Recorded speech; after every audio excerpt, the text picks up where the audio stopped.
Друзья мои, не могла не поделиться своей радостью. Гоняюсь за этой бабочкой уже второй год. Не удавалось ее снять, хоть с какого-то расстояния видимости. И, о удаче, сегодня наконец-то это удалось. В России эта бабочка занесена в Красную книгу. Охраняется также в Чехии, Словакии, Германии, Венгрии, Люксембурге и Польше. В Сербии, хотя и имеет статус вида, находящегося под угрозой исчезновения, в красный список не занесена. Эта бабочка называется подолирий.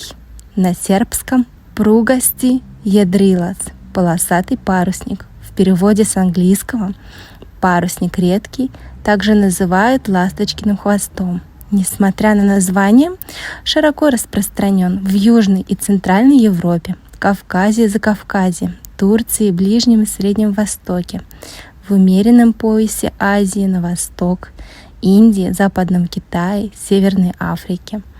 В теплые годы бабочка способна мигрировать до Британских островов, Скандинавии и Финляндии. Это крупная бабочка. Размах крыльев 60-80 мм у самцов и 62-90 мм у самок. Она очень красивая. Передняя пара крыльев имеет рисунок из 7 вертикальных клиновидных полос. Задняя с черно-голубым окаймлением. Задние крылья с хвостиками длиной до 15 мм. У их основания по глазчатому пятну. Образует 2 поколения в год. К северу от Альп только одно.